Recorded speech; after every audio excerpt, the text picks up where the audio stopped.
Hello friends, आज का topic हमारा है fire and ice. Class 10th की ये पोएम है फायर एंड आइस। क्लास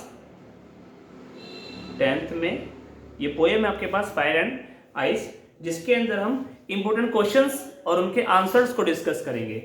इसमें हम इंपॉर्टेंट क्वेश्चंस और उनके आंसर्स को हम डिस्कस करेंगे कि करके, जिसमें क्वेश्चन नंबर 1 हमारे पास दिया हुआ है, what are two different views about the end of the world in the poem fire and ice.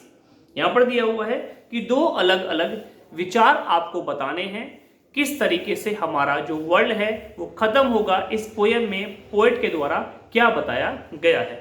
ठीक है, यहां पर हमें डिस्कस करना है दो डिफरेंट व्यूज को लेकर के फायर एंड आइस पोएम में वर्ल्ड के एंड होने के दो विचार किस प्रकार के हैं। चलिए आंसर को डिस्कस करते हैं।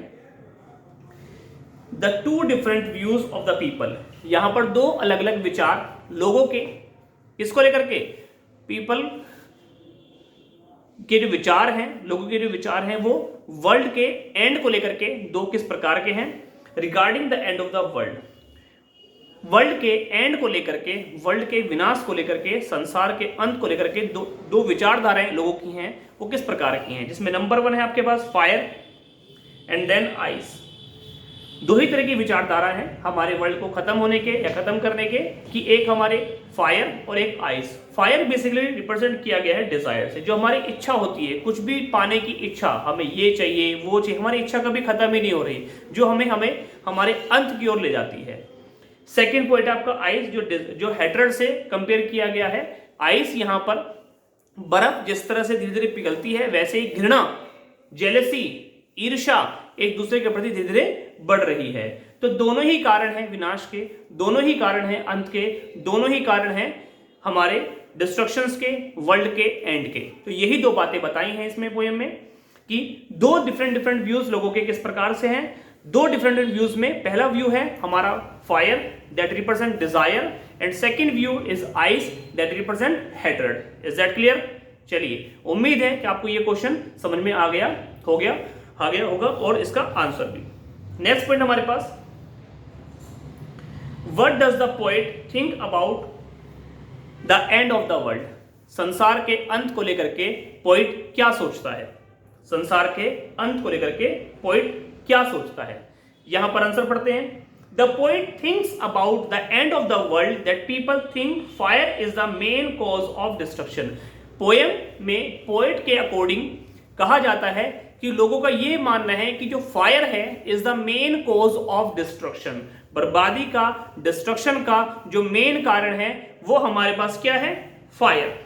But by the end of the poem, लेकिन पोएम के अंत होते होते, मतलब पोएम के एंड में अगर बात करें तो वो कहते हैं कि बोथ, दोनों, फायर भी और आइस भी आर इक्वली डिस्ट्रक्टिव। ये दोनों ही बराबर के हिस्सेदार हैं डिस्ट्रक्शन में हमारे वर्ल्ड के।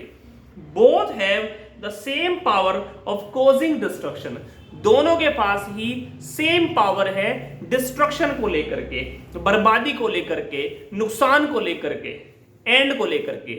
हमारे जो वर्ल्ड है उसके एंड को लेकर के दो विचारधाराएं हैं, दो पॉइंट हैं, दो व्यूज हैं, जिसमें नंबर 1 है फायर एंड देन आइस।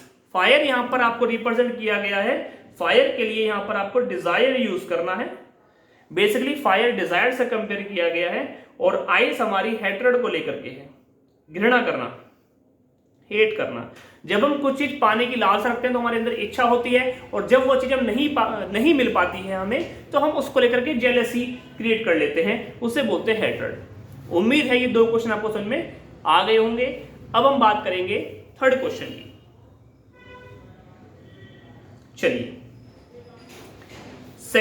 ये थर्ड क्वेश्चन हमारे पास है,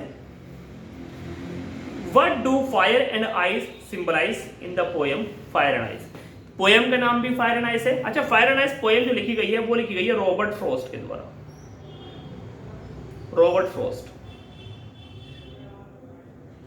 ROBERT, Robert Frost, FROST, Robert Frost के द्वारा ये पोएम लिखी गई है, फायर एंड आइस। अब क्या बताया गया है इस पोएम के अंदर, फायर और आइस को किस चीज से सिंबलाइज किया गया है, चलिए डिस्कस करते हैं।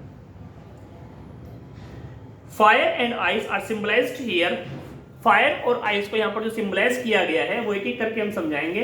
Fire stands for conflict free intolerance. जब आपके अंदर बर्दाश्त ना करने की क्षमता हो, आप भड़क जाते हो, आप गुस्से में होते हो, गुस्सैल वाली फीलिंग जो होती है, परेशानियां, समस्याएं, डिफिकल्ट, कॉन्फ्लिक्ट, फ्री, इंटॉलरेंस, ये सब चीजें, इनसेंसिटिविटी, जब आप समझना नहीं चाहते किसी चीज को, आप गुस्से में रहते हो, तो इस चीज को डिजायर से कंपेयर किया गया, जब इच्छा मुझे चाहिए किसी भी कीमत पर, तो आप इंटॉलरेंस हो इस चीज को लेकर के, आप फ्यूरियस हो इस चीज को लेकर के, भड़क जाते हो, तो उस चीज को हम यूज करेंगे फायर को लेकर के।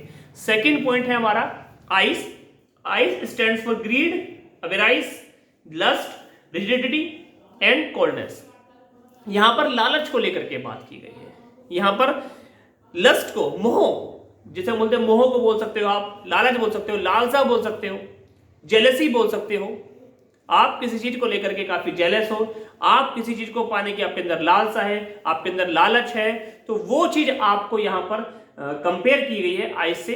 थोड़ा सा यहां पर समझाना चाहूंगा, अगर आपके एग्जाम में आए तो आपको 2 पॉइंट ध्यान रखने हैं। अगर आपके पास फायर को लेकर के पूछे तो आप डिजायर लिख दो, सीधा सीधा डिजायर लिख दो। इंटॉलरेंस, ये एक वर्ड है, इंटॉलरेंस, ये 2 वर्ड आप यूज कर सकते हो। ठीक है, थोड़ी सी यहां पर कंफ्यूजन है इस क्वेश्चन के अंदर, जो लिखी हुई है बच्चे समझ नहीं पाते। तो आइस को, अगर आप आइस को लिखोगे तो सीधा जेलसी, सीधा आप जेलसी लिख सकते हो। ठीक है, जेलसी एक वर्ड आ जाएगा, लस्ट इसके अंदर आ जाएगा, कोल्डनेस इसके अंदर आ जाएगा, हेट इसके अंदर आ जाएगा, हेट इसके अंदर आ जाएगा। आप 2 चीज लिख दीजिएगा, सबसे अच्छा हेट लिख दीजिए और जेलसी लिख दीजिए। ये 2 वर्ड आप यूज कर लोगे इसके अंदर, क्योंकि कहीं ना कहीं जो ग्रीड है, अगर हम उसको एक्सप्लेन ज्यादा करेंगे, लस्ट को एक्सप्लेन ज्यादा करेंगे, तो ये इनडायरेक्टली और डायरेक्टली भी आप समझ लीजिए वो फायर की तरफ जाता है। क्योंकि इच्छा, लालच, किसी चीज को पाने की लालसा, वो डिजायर के अंदर आती है, वो फायर से रिप्रेजेंट करेगी। तो दोबारा मैं समझाना चाहूंगा, इस पोएम में जो फायर लिखा हुआ है, ये ग्रीड और लस्ट भी बेसिकली इसी के अंदर ही आएगा। तो कहीं ना कहीं ये क्वेश्चन का आंसर लग रहा है कि गलत है, तो इस चीज को समझिएगा। आइस में आप हेट लिखिएगा और जेलसी लिखिएगा, 2 वर्ड लिख लीजिए, हेट और जेलसी। फायर में आप डिजायर लिख लीजिए, फायर में आप डिजायर के बाद ग्रीड लिख सकते हो, फायर में आप लस्ट लिख सकते हो, आइस में मत लिखिएगा। ये शायद इसका आंसर गलत है, और शायद क्या पक्का ये गलत ही है। फायर को सही है इसके अंदर, और आइस का मैंने आपको बता दिया हेट और जेलसी। ठीक है, इंटॉलरेंस भी आ जाएगा इसके अंदर फायर को लेकर के, फरी भी आ जाएगा इसके अंदर फायर को लेकर के। चलिए नेक्स्ट क्वेश्चन पे आते हैं। हाँ, एक चीज और यहां पर आइस में ये लिख दीजिएगा, इंडिफरेंस, हेट्रेड, 2 वर्ड मिल गए आपको, कोल्डनेस मिल जाएगा, ये आइस के लिए लिख देना। फायर में आपको फरी लिखना है, इंटॉलरेंस लिखना है, ये ग्रीड भी फायर में आएगा, ये लस्ट भी फायर में आएगा, डिजायर भी फायर में आएगा। उम्मीद है आपको समझ में आ गया होगा। चलिए नेक्स्ट क्वेश्चन पे चलते हैं। चलिए, how can the fire destroy the world. जो फायर है वो हमारे वर्ल्ड को कैसे डिस्ट्रॉय कर सकती है, तो चलिए समझते हैं इस क्वेश्चन के आंसर को। फायर सिंबलाइज पैशन और हेट्रेड। फायर यहां पर हमारे पैशन को बताने के लिए है, हमारे हेट्रेड को बताने के लिए है। ठीक है, अब देखो यहां पर ना दोनों चीजों में बड़ा कंफ्यूजन दिया हुआ है। फायर को पैशन से जोड़ रहे हैं, ठीक है, आइस को जोड़ो यार हेट्रेड से, तो इसको यहां पर मत लिखिएगा, पैशन को यहां पर सही है, और लिखा हुआ है, चलो समझ सकते हैं इस चीज को। ठीक है, it will lead to conflict and ultimately result in the destruction of world. जब आपके अंदर किसी को पैशन है और आप नहीं कोई चीज प्राप्त कर पाओगे, तो आपके अंदर जेलसी भी आ जाएगी, जिससे आप कॉन्फ्लिक्ट में आ जाओगे, दुविधा में आ जाओगे, क्या करें क्या ना करें, और अल्टीमेटली क्या होगा, रिजल्ट क्या होगा, बर्बादी। क्योंकि टेंशन आ जाएगी, डिप्रेशन आ जाएगी, दिक्कत, परेशानी, किसी चीज को पाने की लालसा बट वो नहीं मिल पा रहा है, तो बड़ी समस्या आपके साथ आ जाएगी। तो यहां पर इसी वजह से बताया गया है कि हमारा वर्ल्ड बाय डिफॉल्ट फायर से डिस्ट्रॉय हो ही जाएगा। फायर यहां पे डिजायर को बताया गया है, किसी चीज को पाने का फेरेंट कंज्यूमिंग यहां पे लिखा हुआ है, किसी को पाने की लालसा, मुझे ये भी चाहिए वो भी चाहिए, ऑलवेज वांटिंग मोर, हमेशा ज्यादा चाहिए, हमेशा जब आपको ज्यादा चाहिए तो उस कंडीशन में आप फायर को यूज कर सकते हो। यही हमारी मृत्यु का, यही हमारी बर्बादी का एक कारण है। Ice represent hatred that is hard and cold. Ice भी यहां पर हमारे बर्बादी का कारण है। जब हमें कोई चीज नहीं मिल पाएगी तो हम उस कंडीशन में चिढ़ना, जलना, परेशान होना, ये चीजें हमारे साथ होने लगेंगी। तो ये भी हमारे अंदर क्या कर देगी, जेलसी की फीलिंग भी हमें डिस्ट्रक्शन की तरफ ही लेकर के चली जाएगी। उम्मीद है आपको ये समझ में आ गया होगा। Thank you. नेक्स्ट हमारे पास क्वेश्चन है, सेंट्रल आइडिया आप समझ लीजिए पोएम का। क्वेश्चन नंबर 5 में आप समझिए पोएम का सेंट्रल आइडिया। मेन पोएम हमारे पास जो फायर एंड आइस है वो क्या कहना चाह रही है, इस चीज को समझिएगा।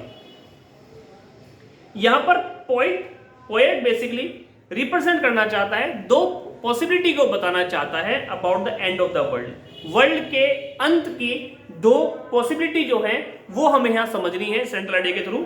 यही इस पोएम का मेन मुद्दा है, यही इस पोएम का मेन पॉइंट है, यही इस मेन पोएम की मेन थीम है।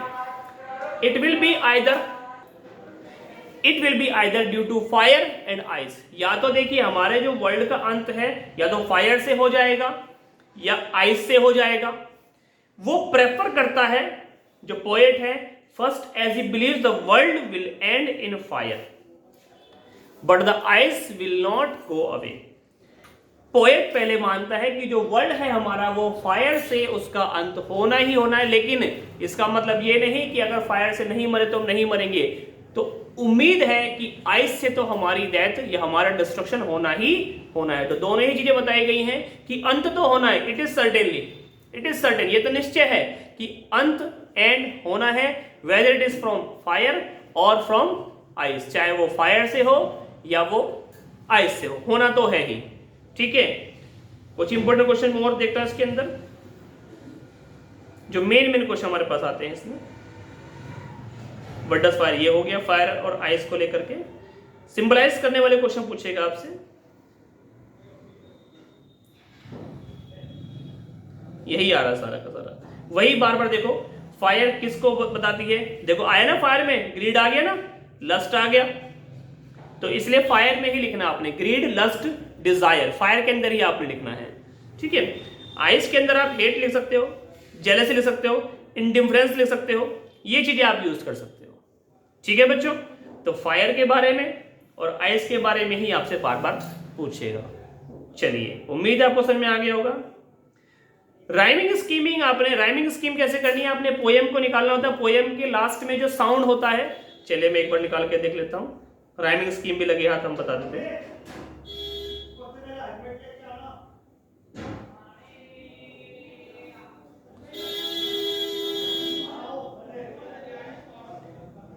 क्लास 10th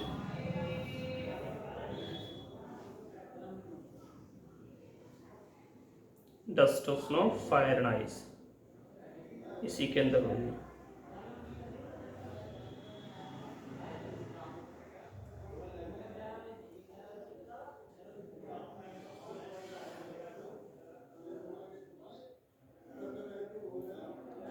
ये आपके पास एक नंबर क्वेश्चन निकल जाता है यहां से फायर एंड आइस में से, किसी पोएम में से राइमिंग स्कीम को लेकर के। अब देखिए ये आपके पास पोएम है, अब इसमें राइमिंग स्कीम आपने बतानी है।